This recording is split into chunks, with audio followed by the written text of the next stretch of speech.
Hello friend, कैसे हैं आप सब। देखिए, हमारा जो चैनल है ओनली फॉर स्टडी पर्पस से ही बनाया गया है और इस चैनल पे स्टडी पर्पस का ही मटेरियल अपलोड किया जाता है। ठीक है, तो ज़्यादातर आप लोग मेरे जो वीडियो को देखा कीजिएगा, तो हमारे चैनल को सब्सक्राइब कीजिए, लाइक कीजिए, कमेंट कीजिए और जहाँ तक हो सके अपने दोस्तों में शेयर कीजिए, ताकि हमारा जो वीडियो अपलोड होगी वो आपको नोटिफिकेशन तुरंत ही जल्द में मिल जाएगी और आप हमारे वीडियो को देख सकते हैं। ठीक है, तो हमारे चैनल को कृपया करके आप लोग सब्सक्राइब कीजिए।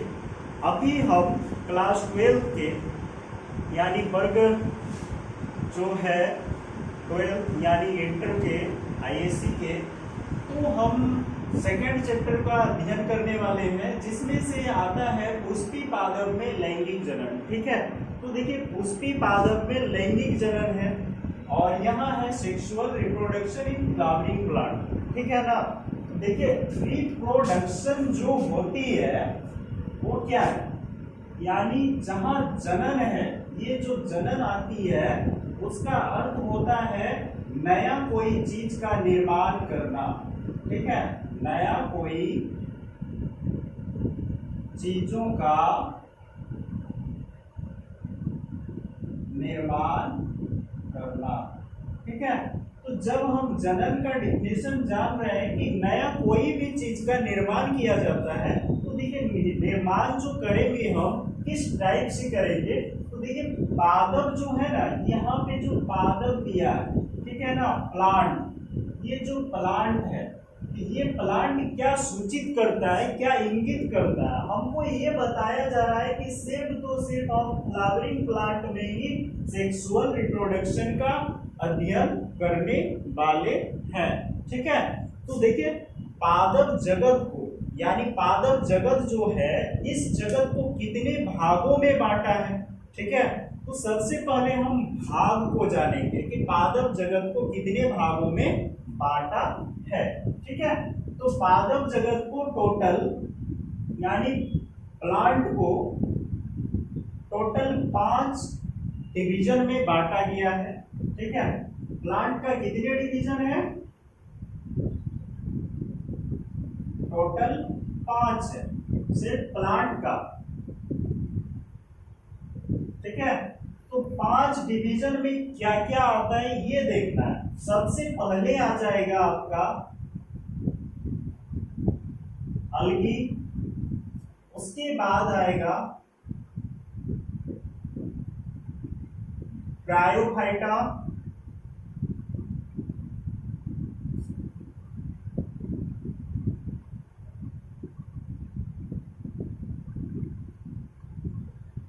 उसके बाद टेरिडो,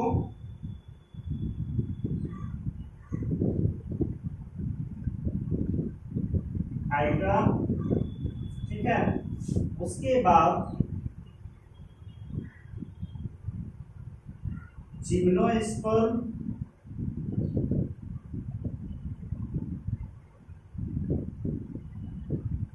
उसके बाद एंजियोस्पर्म।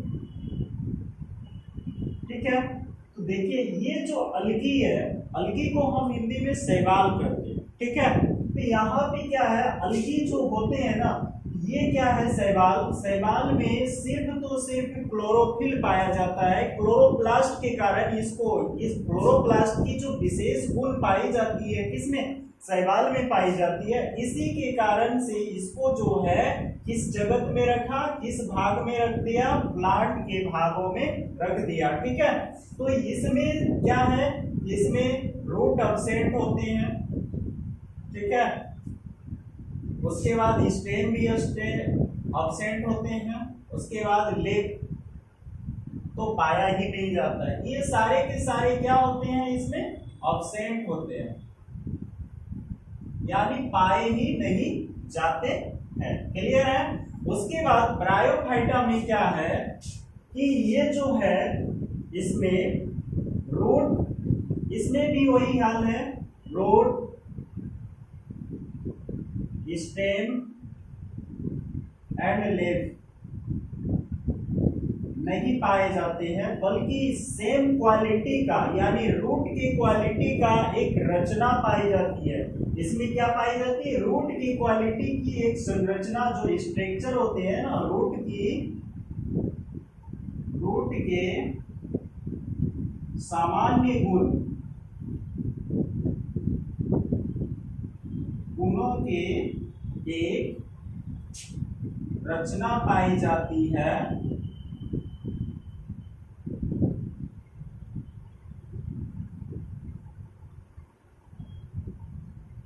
ठीक है, उसके बाद क्या है, इसमें एक जो होता है ना स्टेम के बदले इसमें थैलस पाया जाता है। स्टेम के बदले इसमें स्टेम के तरह की रचना क्या पाया जाता है? थैलस पाया जाता है।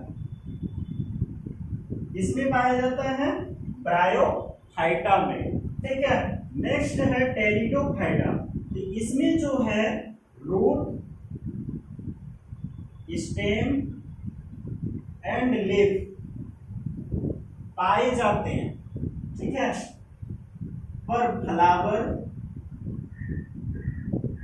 नहीं पाए जाते हैं, ना ही सीड पाए जाते हैं। ये सब नहीं पाया जाता है किसमें?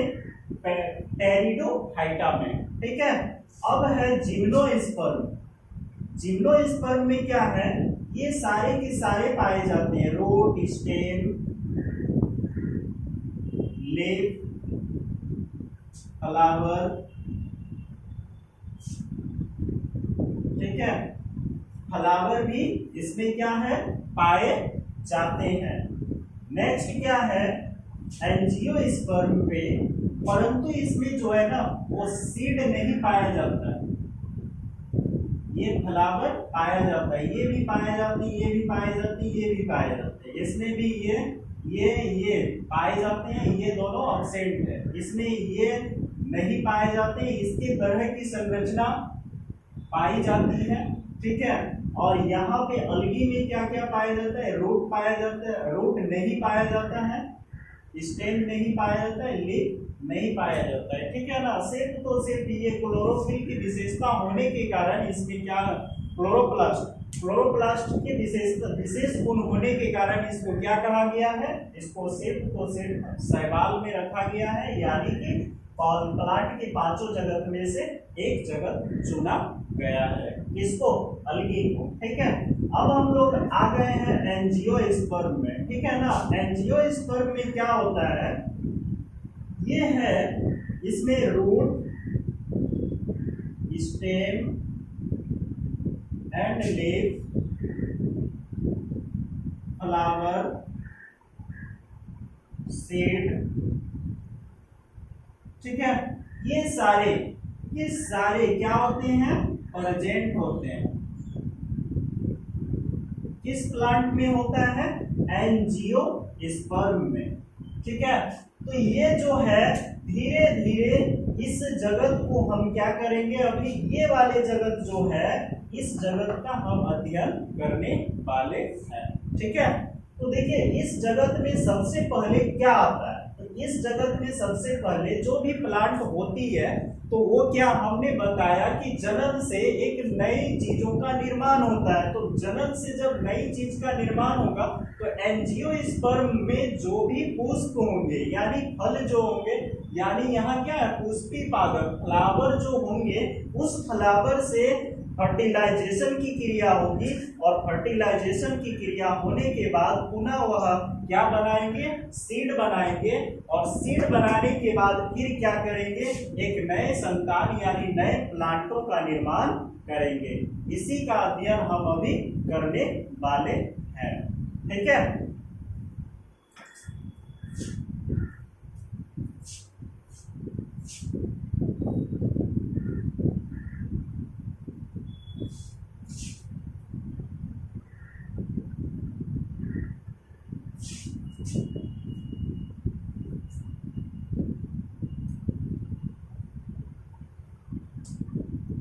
चलिए देखिए, तो फिर क्या है? एंजियोस्पर्म में जितने सारे पुष्प आते हैं उसमें से हम बनाने वाले हैं अभी एक स्ट्रक्चर बना लेते हैं, उसके बाद फिर पुनः हम सबसे पहले तो क्या है ना कि पुष्पी पालन में लैंगिक जनन का अध्ययन करने के लिए हमको सबसे पहले पुष्पों का क्या करना है, स्ट्रक्चर की जानकारी लेना है कि पुष्प में कौन कौन से पार्ट्स पाए जाते हैं। ठीक है, तो देखिए कौन कौन से अंग होते हैं पुष्प का, ठीक है ना।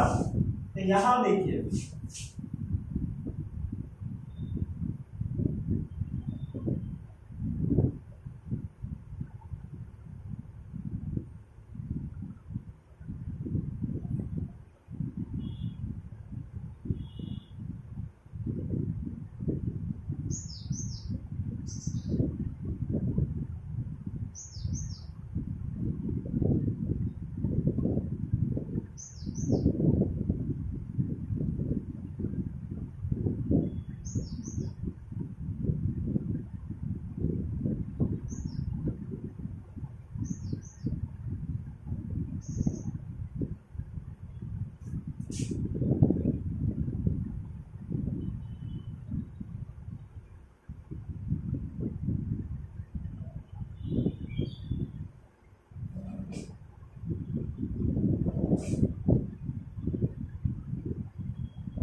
सबसे पहला पार्ट क्या है, नंबर 1 इसको माना जाता है, ठीक है।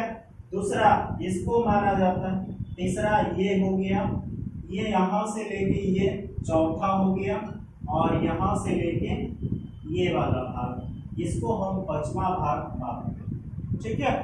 अब देखिए यहाँ पे क्या है, सबसे पहले ये वाले को क्या बोला जाता है, ठीक है, तो ये वाले को कैलिक्स बोला जाता है, ठीक है, कैलिक्स।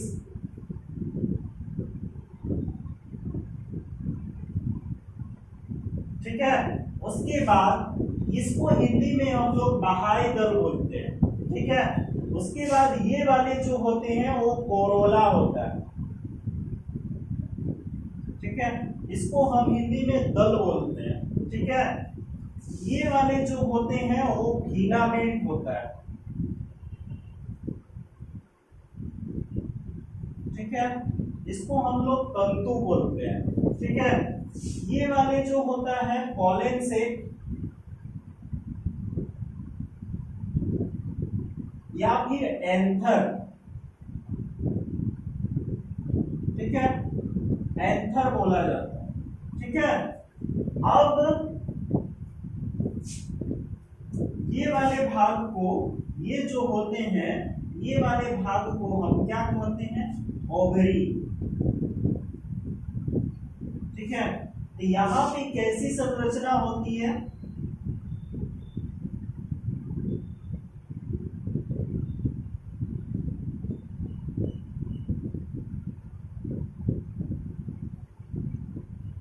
इस टाइप की संरचना होती है,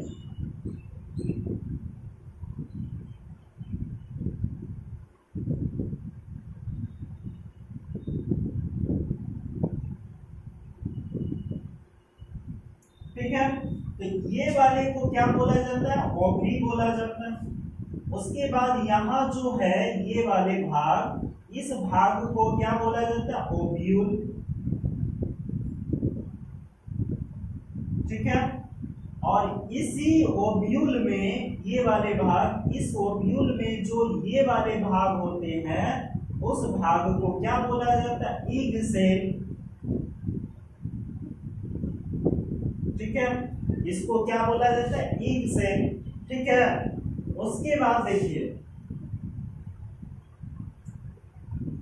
यहां से ये जो भाग बनती है ये वाले भाग को हम लोग क्या बोलते हैं, एंड्रोसियम,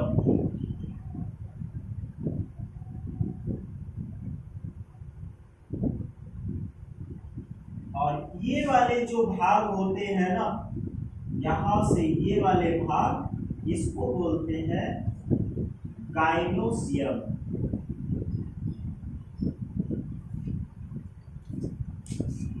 जब ये दोनों, ये वाले को हम मादा जननांग बोला जाता है, मतलब ये वाले जो गाइनोसियम होते हैं वो क्या होते हैं, मादा जननांग। उसमें क्या पाया जाता है, ये मादा का जनन अंग पाया जाता है। और ये जो एंड्रोसियम है इसको बोला जाता है नर जनन अंग।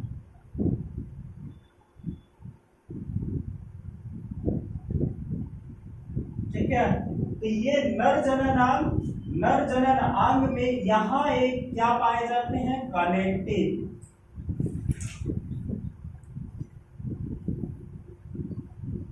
उसके बाद ये जो होता है एस्टिग्मा, उसके बाद ये जो होती है स्टाइल।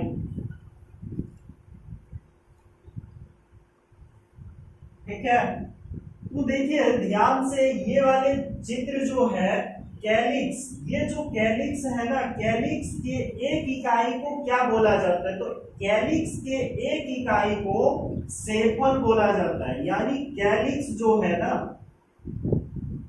कैलिक्स के एक इकाई, एक यूनिट को सेपल बोला जाता है। ठीक है, और क्या, कोरोला के एक इकाई यानी एक यूनिट को पेटल बोला जाता है। ठीक है, तो यहाँ पे क्या है, कैलिक्स के एक यूनिट को सेपल बोला जाता है और कोरोला के एक यूनिट को पेटल बोला जाता है। उसके बाद एंड्रोसियम के एक यूनिट को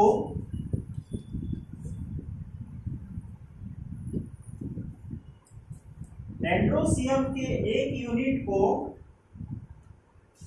पुंकेसर, मेल गैमेट्स भी बोल सकते हैं उसको। ये क्या है, पुंकेसर। ठीक है, अब देखिए एंड्रोसियम में जो है ना, एंड्रोसियम में कितने भाग लेते हैं, तो एक है एंथर, दूसरा है पोलन ग्रेन। इसके अंदर जो होगी वो रचना पोलन ग्रेन की होगी।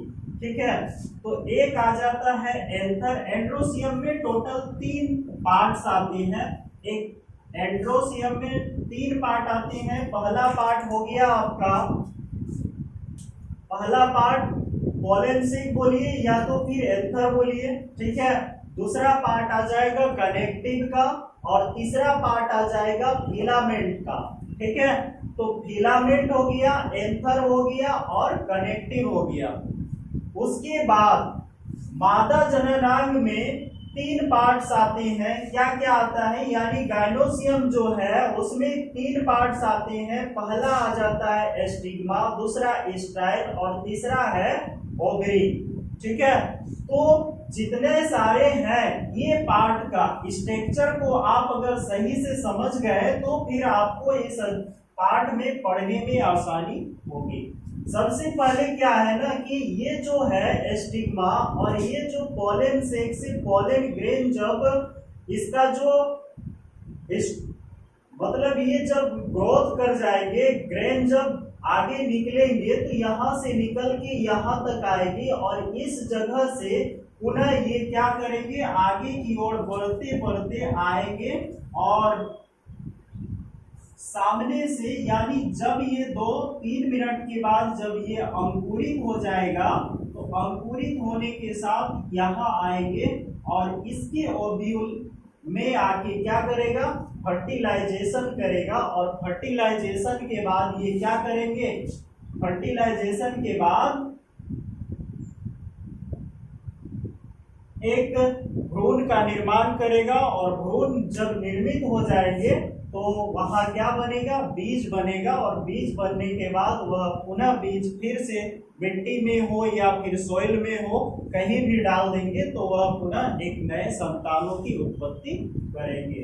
ठीक है, तो ये रहा पुष्प का स्ट्रक्चर। हाँ, एक चीज ये है कि गाइनोसियम के एक इकाई को क्या कहते हैं। ठीक है, तो गाइनोसियम के एक इकाई को